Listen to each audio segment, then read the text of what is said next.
जय माता दी। मेरे सभी प्यारे दोस्तों, मैं लक्ष्मी शर्मा बड़ों को चरण स्पर्श, छोटों को प्यार और बराबर वालों को दिल से नमस्कार करती हूँ।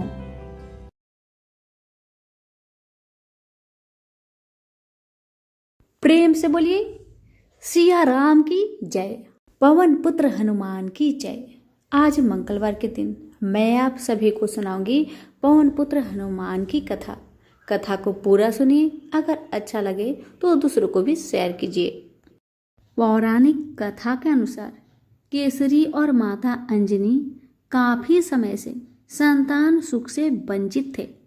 संतान की प्राप्ति के लिए उन्होंने ऋषि मतंग से उपाय पूछा। ऋषि मतंग ने माता अंजनी को 12 वर्षों तक भगवान शिव की तपस्या और उपवास करने को कहा। वही ऋषि मतंग की बात मानते हुए माता अंजनी ने बिल्कुल वैसा ही किया। उन्होंने शिव जी की कठोर तपस्या की। फिर तपस्या पूरी होने पर मतंग ऋषि ने माता अंजनी को आशीर्वाद दिया कि शिव जी जल्दी ही आशीर्वाद देने आएंगे। मतंग ऋषि की बात सुनकर माता अंजनी ने भगवान शिव के स्वागत और सत्कार के लिए 56 भोग बनाए। वही माता अंजनी की परीक्षा लेने के लिए भगवान शिव भिक्षुक का भेष धारण कर पहुंचे। माता अंजनी ने भिक्षुक को भोजन परोसा, लेकिन भिक्षुक के रूप में शिव जी ने 56 भोग खाने की इच्छा जताई। माता अंजनी ने भिक्षुक से कहा कि 56 भोग भगवान शिव के लिए है।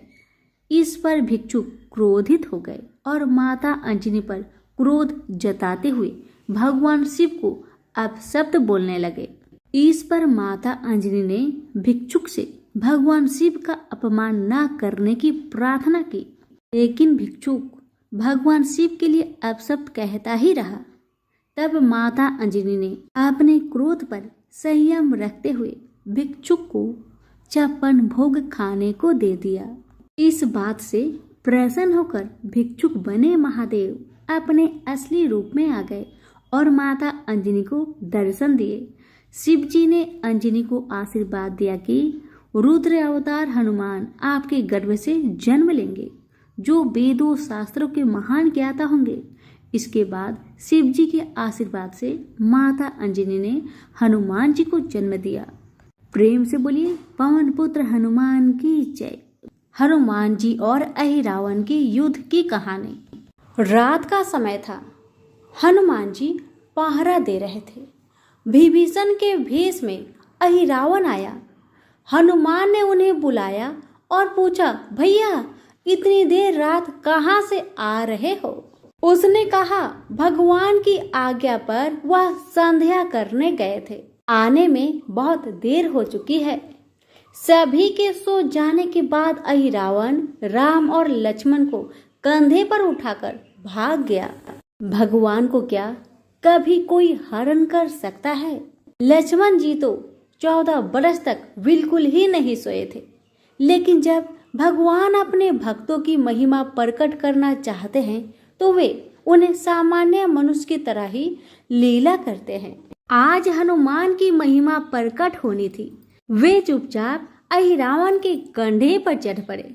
अगली सुबह होते ही सेना में बहुत कौतूहल मच गई। सुग्रीव, जाम्बन, विभीषण सभी सावधान हो गए। हनुमान ने घटना का वर्णन किया। विभीषण ने कहा, यह अहिरावण का माया जाल है। मेरा भेष कोई और नहीं ले सकता। हनुमान ने कहा, वह कितना भी शक्तिशाली क्यों न हो, वह कितना भी मायावी क्यों न हो, मैं उसके पास जाऊंगा और मेरा अहिरावण के साथ युद्ध होगा और मैं उसका वध कर दूंगा और मेरे प्रभु को वापस ले आऊंगा। हनुमान यात्रा शुरू करते हैं। संयोग से रास्ते में कुछ ऐसा हुआ, देवी प्रेरणा से कुछ जानकारी मिली। अहिरावण भगवान को नागलोक ले गया है। वहां जाकर हनुमान ने महल में प्रवेश करने की कोशिश की, लेकिन मकरध्वज ने उन्हें रोक लिया और कहा, आप कौन हैं? क्या आप नहीं जानते कि मैं महावीर हनुमान का पुत्र हूँ? अगर तुम अंदर घुसने की कोशिश करते हो तो तुम्हें लोहे की चने चबाने पड़ेंगे। यह सुनकर हनुमान चकित रह गए। हनुमान ने कहा, अरे मेरा तो कोई पुत्र नहीं है, तुम कहाँ से टपके? मकरध्वज ने कहा, जब आप जलती हुई लंका के बाद स्नान कर रहे थे तभी एक मछली ने आपका पसीना पी लिया। मैं उसके गर्भ से पैदा हुआ हूँ। हनुमान ने उससे राम लक्ष्मण के बारे में पूछा। उसने कहा, वह कुछ नहीं जानता। आज मेरे प्रभु किसी की बलि दे रहे हैं, लेकिन वहां किसी को जाने की इजाजत नहीं और मैं आपको वहां जाने नहीं दूंगा। दोनों के बीच युद्ध हुआ। अंत में हनुमान जी ने उसे अपनी पूंछ से बांध दिया और मंदिर में प्रवेश किया। उनके चरण स्पर्श होते ही देवी भूमि धंस गई और वे अपना मुंह खोलकर देवी के स्थान पर खड़े हो गए। राक्षसों का मानना था कि देवी प्रसन्न और प्रकट हुई है। उन्होंने बहुत पूजा की।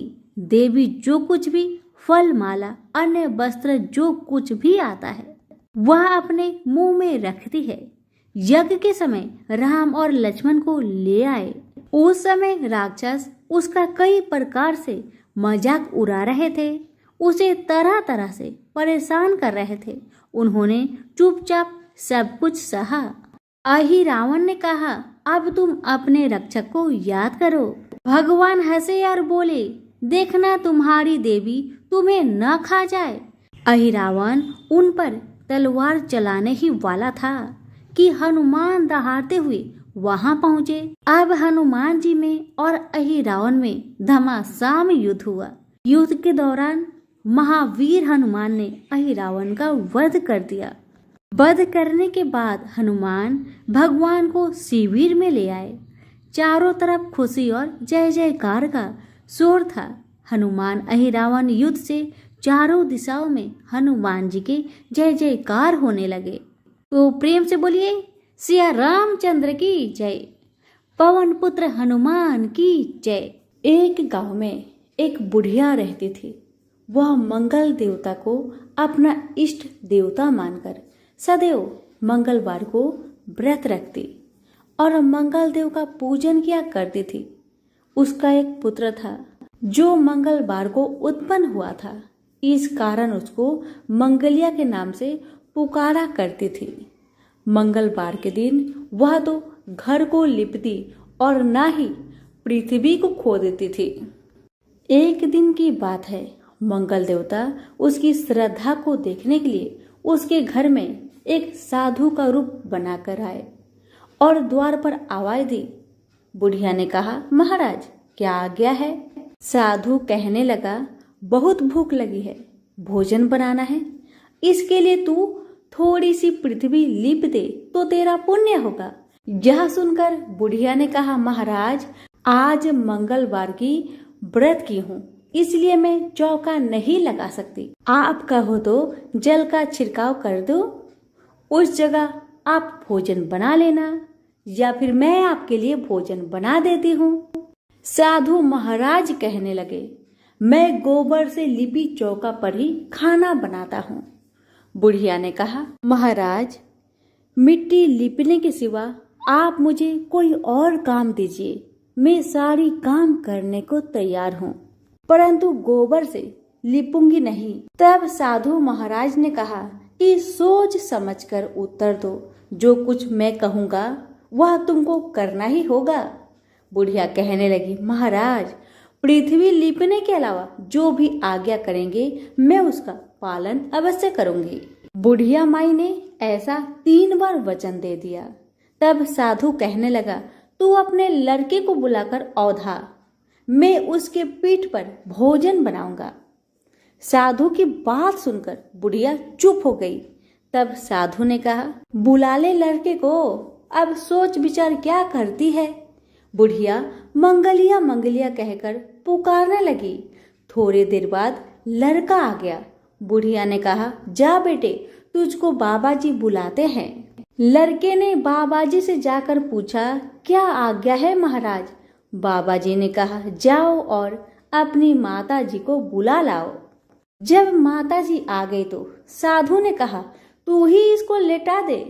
बुढ़िया ने मंगल देवता का स्मरण करते हुए अपने लड़के को लिटा दिया और उसकी पीठ पर अंगीठी रख दी। बुढ़िया कहने लगी, महाराज अब जो कुछ आपको करना है कीजिए, मैं जाकर अपना काम करती हूँ। साधु ने लड़के की पीठ पर रखी हुई अंगीठी में आग जलाई और उस पर भोजन बनाया। जब भोजन बन चुका तो साधु ने बुढ़िया से कहा, अब अपने लड़के को बुलाओ, वह भी आकर ले जाए। बुढ़िया कहने लगी, यह कैसे आश्चर्य की बात है कि उसकी पीठ पर आपने आग जलाई और उसे ही प्रसाद के लिए बुलाते हैं। क्या यह संभव है? क्या अभी आप उसको जीवित समझते हैं? आप कृपा करके उसका स्मरण भी मुझको न कराइए और भोग लगाकर जहाँ जाना हो जाइए। साधु की अत्यंत आग्रह करने पर बुढ़िया जैसे ही मंगलिया कहकर आवाज लगाई, वैसे ही लड़का एक ओर से दौड़ता हुआ आ गया। साधु ने लड़के को प्रसाद दिया और कहा कि माई, तेरा व्रत सफल हो गया है। तेरे हृदय में दया है और अपने इष्ट देव में अटल श्रद्धा है। इसके कारण तुझको कोई भी कष्ट नहीं पहुंचेगा। प्रेम से बोलिए पवन सुत हनुमान की जय। हनुमान जी की कथा। भगवान शंकर के 11वें अवतार कहे जाने वाले हनुमान जी का व्रत और पूजन करने से पूरी होती है हर मनोकामना। सुख, संपत्ति, यश और संतान प्राप्ति के लिए मंगलवार का व्रत रखना शुभ माना जाता है। हनुमान जी से जुड़ी मंगलवार व्रत कथा आइए सुनते हैं। प्राचीन समय का बात है। किसी नगर में एक ब्राह्मण दाम्पत्य रहते थे। उनके कोई संतान न होने के कारण वह बहुत दुखी रहते थे। हर मंगलवार को ब्राह्मण देवता वन में हनुमान जी का पूजन करने जाता था। वह पूजा करके बजरंगबली से एक पुत्र की कामना करता था।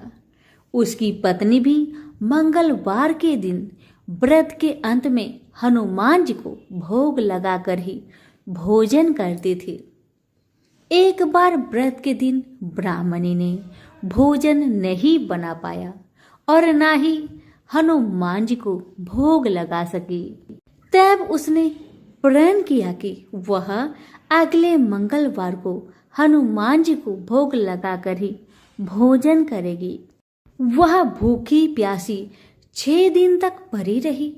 मंगलवार के दिन वह बेहोश हो गई। हनुमान जी उसकी श्रद्धा और भक्ति को देखकर बहुत प्रसन्न हुए और उन्होंने आशीर्वाद स्वरूप में ब्राह्मणी को एक पुत्र दिया और कहने लगे कि यह तुम्हारी बहुत सेवा करेगा। अब बालक को पाकर ब्राह्मणी बहुत खुश हुई। उसने बालक का नाम मंगल रखा। कुछ समय उपरांत जब ब्राह्मण घर आए तो बालक को देख पूछने लगे कि ये बालक कौन है। तो पत्नी कहने लगी कि मंगलवार के व्रत से प्रसन्न होकर हनुमान जी ने उन्हें यह बालक दिया है। एक दिन मौका पाकर ब्राह्मण ने बालक को कुएं में गिरा दिया। घर लौटने पर ब्राह्मणी ने पूछा कि मंगल मेरा बेटा कहाँ है। तभी पीछे से मंगल मुस्कुराते हुए घर में प्रवेश किया। उसे वापस देखकर ब्राह्मण चौंक गया। उसी रात को बजरंगबली ने ब्राह्मण को सपने में दर्शन दिए और बताया कि यह पुत्र मैंने ही तुम्हारी पत्नी को दिया है। सच जानकर ब्राह्मण बहुत खुशी हुआ और अपनी गलती पर पछताने लगा कि मैंने अपने बेटे को कैसे कुएं में फेंक दिया। अब तो ब्राह्मण और ब्राह्मणी दोनों एक साथ नियमित रूप से मंगलवार का व्रत रखने लगे। मंगलवार का व्रत रखने वाले मनुष्य पर अपार कृपा होती है। प्रेम से बोलिए पवन पुत्र हनुमान की जय। मंगल देव की व्रत कथा। मंगल ग्रह हमारे सौर मंडल का ही एक ग्रह है जो सूर्य से बढ़ती दूरी के क्रम में चौथे स्थान पर आता है। इसकी सतह पर आयरन ऑक्साइड की मात्रा अधिक होने के कारण यह लाल रंग का दिखाई देता है। मंगल ग्रह के स्वामी को मंगल देव कहा जाता है। इसके साथ ही उन्हें युद्ध का देवता अंगारक देव के नाम से भी जाना जाता है। इनका रंग लाल होता है। मंगल देव का वाहन भेड़ है और वह अपने हाथों में त्रिशूल, भाला, गद्दा, पद्म धारण किए हुए सुशोभित होते हैं। मंगल देव की कथा। यह कथा स्कंद पुराण में वर्णित है। बहुत समय पहले महाकाल नगरी उज्जैन पर एक असुर जिसका नाम अंधकासुर था राज्य करता था। यह असुर बड़ा ही क्रूर प्रवृत्ति था जो अपने राज्य की प्रजा को बहुत कष्ट दिया करता था। जो ऋषि मुनि भगवान की आराधना करते थे, यज्ञ हवन करते थे, यह उनको परेशान करता था और उनको मृत्यु की घाट उतार दिया करता था। उस आदित्य राक्षस का एक बड़ा ही क्रूर प्रवृत्ति का बेटा था जिसका नाम कनक था। कनक भी अपने पिता अंधकासुर के समान शक्तिशाली और पराक्रमी था।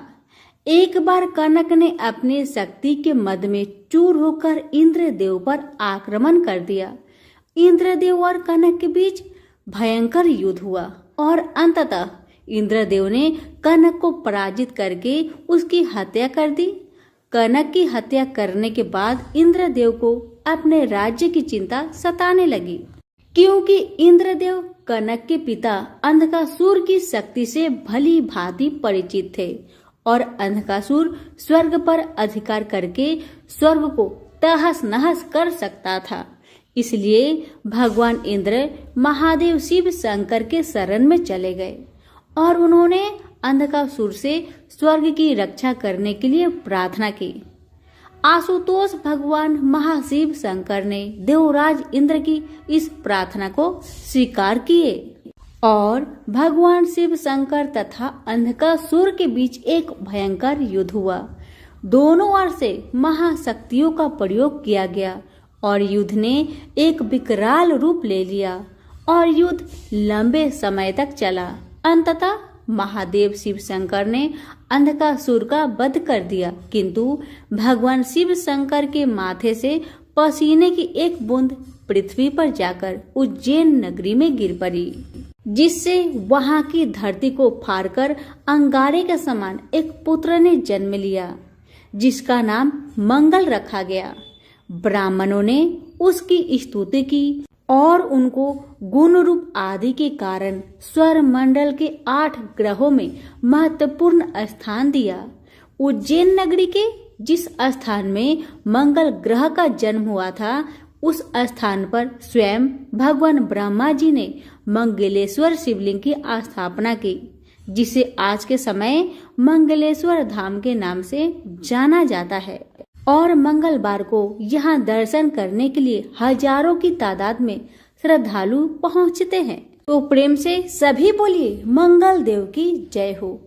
व्यास जी ने कहा, एक बार नैमिषारण्य तीर्थ में 80,000 मुनि एकत्र होकर पुराणों के ज्ञाता श्री सूत जी से पूछने लगे, हे महामुने, आपने हमें अनेक पुराणों की कथाएं सुनाई है, अब कृपा करके हमें ऐसा व्रत और कथा बताए जिसके करने से संतान की प्राप्ति हो तथा मनुष्य को रोग, शोक, अग्नि, सर्व दुख आदि का भय दूर हो जाए, क्योंकि कलयुग में सभी जीवों की आयु बहुत कम है।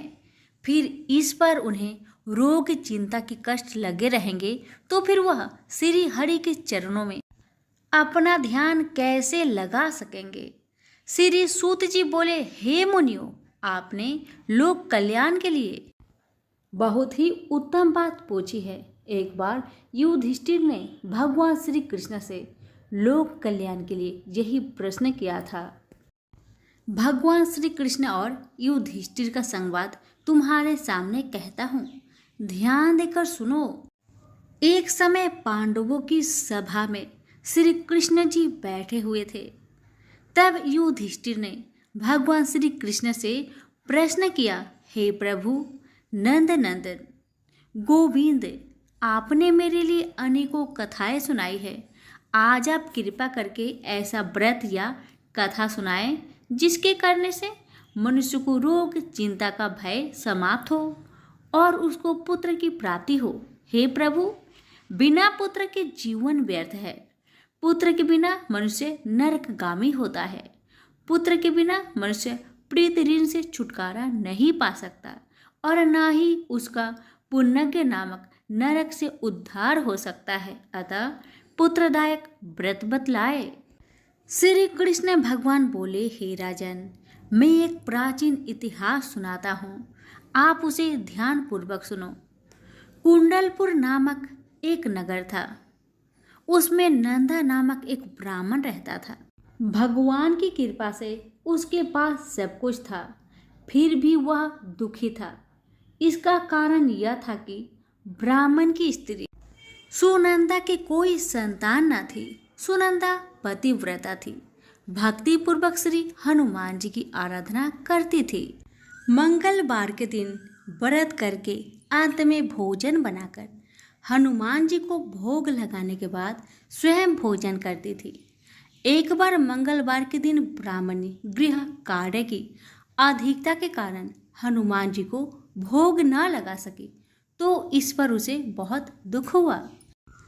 उसने कुछ भी नहीं खाया और अपने मन में प्रण किया कि अब तो अगले मंगलवार को ही हनुमान जी का भोग लगाकर अन्न जल ग्रहण करूंगी।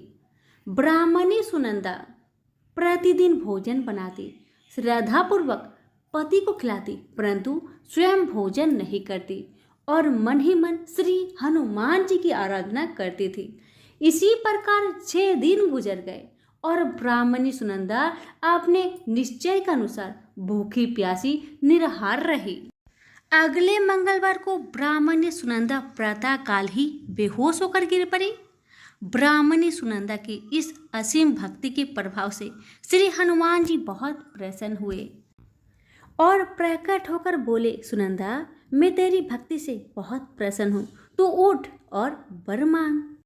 सुनंदा अपने आराध्य देव श्री हनुमान जी को देखकर आनंद की अधिकता विह्वल हो श्री हनुमान जी के चरणों में गिरकर बोली, हे प्रभु, मेरी कोई संतान नहीं है, कृपा करके मुझे संतान प्राप्ति का आशीर्वाद दे, आपकी अति कृपा होगी। श्री महावीर जी बोले, तेरी इच्छा पूर्ण होगी, तेरे एक कन्या पैदा होगी, उसके अष्टांग प्रतिदिन सोना दिया करेंगे। इस प्रकार कहा। श्री महावीर जी अंतर ध्यान हो गए। ब्राह्मणी सुनंदा बहुत हर्षित हुई और सभी समाचार अपने पति से कहा। ब्राह्मण देव कन्या का वरदान सुनकर कुछ दुखी हुए, परंतु सोना मिलने की बात सुनी तो बहुत प्रसन्न हुए। विचार किया कि ऐसी कन्या के साथ मेरी निर्धनता समाप्त हो जाएगी। श्री हनुमान जी की कृपा से वह ब्राह्मणी गर्भवती हुई और 10वें महीने में उसे बहुत ही सुंदर पुत्री प्राप्त हुई। यह बच्ची अपने पिता के घर ठीक उसी तरह से बढ़ने लगी जिस प्रकार शुक्ल पक्ष का चंद्रमा बढ़ता है। 10वें दिन ब्राह्मण ने उस बालिका का नामकरण संस्कार करवाया। उसके कुल पुरोहित ने उस बालिका का नाम रत्नावली रखा, क्योंकि यह कन्या सोना प्रदान किया करती थी। इस कन्या ने पूर्व जन्म में बड़े ही विधान से मंगल देव का व्रत किया था। रत्नावली का अष्टांग बहुत सा सोना देता था। उस सोने से नंदा ब्राह्मण बहुत ही धनवान हो गया। अब ब्राह्मणी भी बहुत अभिमान करने लगी थी। समय बीतता रहा। अब रत्नावली 10 वर्ष की हो चुकी थी। एक दिन जब नंदा ब्राह्मण प्रसन्न चित्त था, तब सुनंदा ने अपने पति से कहा, मेरी पुत्री रत्नावली विवाह की योग हो गई है, अतः आप कोई सुंदर तथा योग वर देखकर इसका विवाह कर दे। जा सुन ब्राह्मण बोला, अभी तो रत्नावली बहुत छोटी है तब ब्राह्मणी बोली, शास्त्रों की आज्ञा है कि कन्या 8वें वर्ष में गौरी, 9 वर्ष में राहिनी, 10वें वर्ष में कन्या, इसके पश्चात रजवाला हो जाती है। गौरी के दान से पाताल लोक की प्राप्ति होती है। राहिनी के दान से बैकुंठ लोक की प्राप्ति होती है। कन्या के दान से इंद्र लोक में सुखों की प्राप्ति होती है।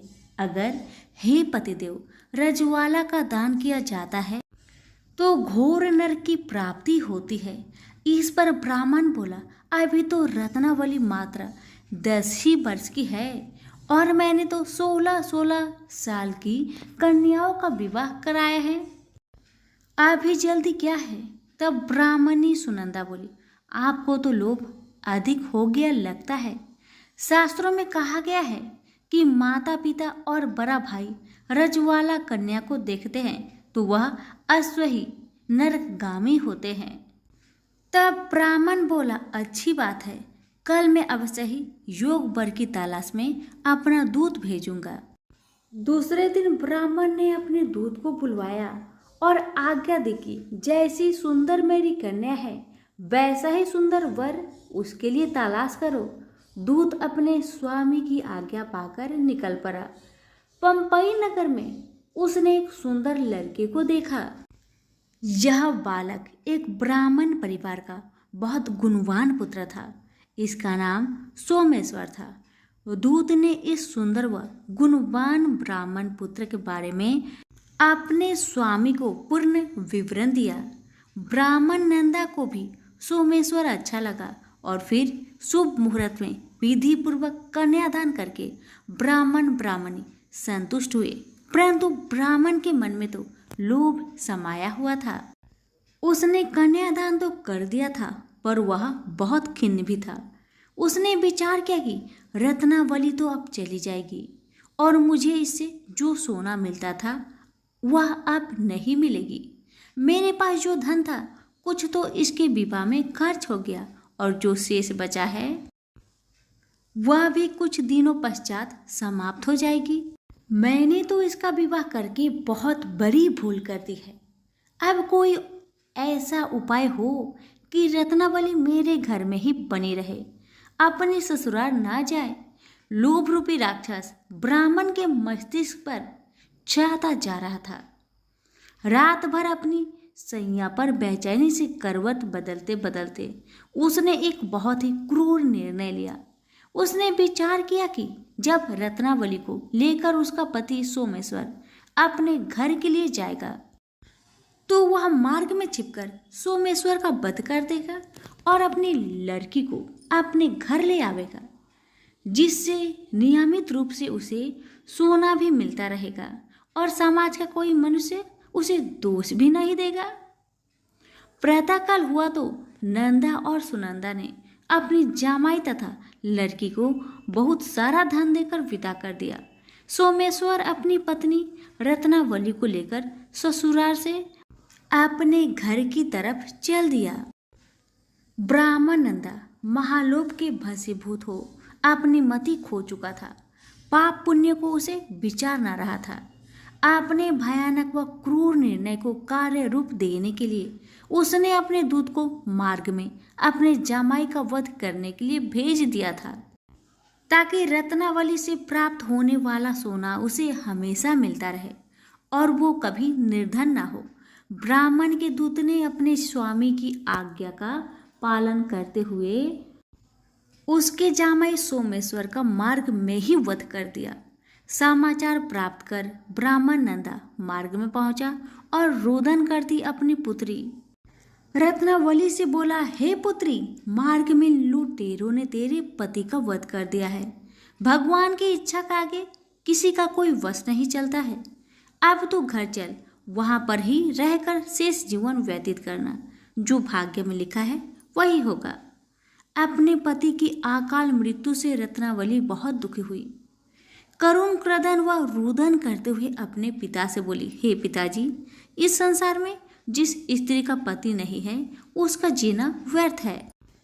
मैं अपने पति के साथ ही अपने शरीर को जला दूंगी और सती होकर आपने इस जन्म को माता पिता के नाम को तथा सास ससुर के यश को सार्थक करूंगी।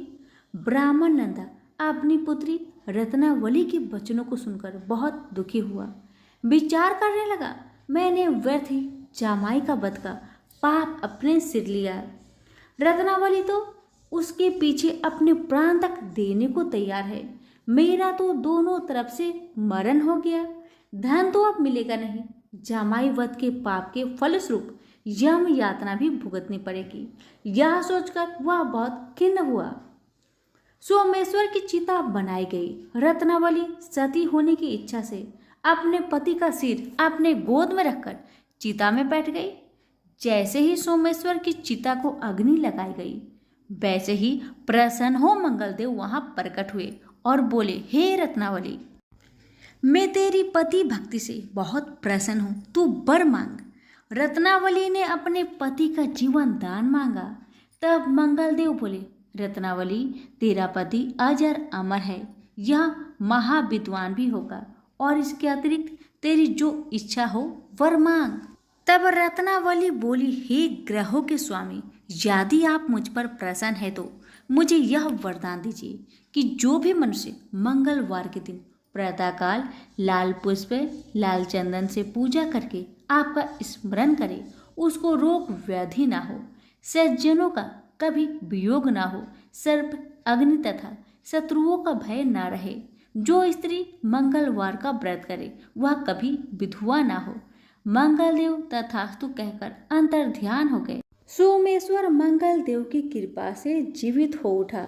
रत्नावली अपने पति को पुनः प्राप्त कर बहुत प्रसन्न हुई और मंगलदेव का व्रत प्रत्येक मंगलवार को करके व्रतराज और मंगलदेव की कृपा से इस लोक में सुख ऐश्वर्य को भोगते हुए अंत में पति के साथ स्वर्ग लोक को गई। तो प्रेम से बोलिए, मंगलदेव की जय हो।